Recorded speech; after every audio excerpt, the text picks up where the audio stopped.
Hello, HUM115, and welcome to Module 9. In this module, we're diving into a really important element of critical thinking. It's an eye-opening topic, in my opinion. We'll study the topic of logical fallacies. We'll learn this week that whether it's intentional or not, weak reasoning can seriously damage the credibility of an argument.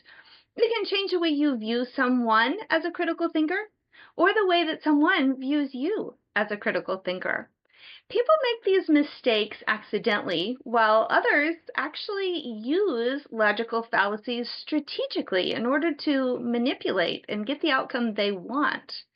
Regardless of intent, we'll learn this week, though, that the intent is going to remain the same. Once the flaws of reasoning are exposed, your trust is kind of lost. So it's important to be aware of this phenomenon that's happening all around us in our personal, our professional, and our academic life. Critical thinking experts will agree that there are really three categories of critical thinkers. There's the uncritical thinker, those who might not even realize that they're making mistakes in their processing and their thinking. They're engaging in logical fallacies unknowingly. The second category are manipulative thinkers. These are people who are deliberately twisting the arguments for their own personal gain. But my goal for all of you in this course is to actually become that third category of thinker. It's a fair-minded critical thinker, someone who is actively examining and engaging in their reasoning and their processing. They're identifying weaknesses, they're pausing and thinking about what is happening, and they're building a strong and logical argument in response, in reply. And in order to do this, you do need to be aware of the logical fallacies that exist. And so in this module, we are going to examine some very common logical fallacies. You'll learn there is a million of these fallacies.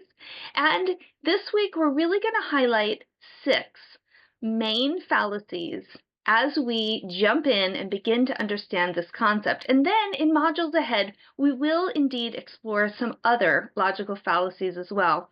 This week, you will look forward to learning more about what the slippery slope entails, what the ad hominem logical fallacy looks like, what a straw man argument might be, what black and white thinking as a logical fallacy looks like, and finally, an appeal to authority, which might seem self-evident, but we'll dig a little deeper as we define that one too. Recognizing fallacies will not only help you to evaluate arguments more critically, but it's also going to make you a more persuasive communicator, whether that's in spoken language or in your written language.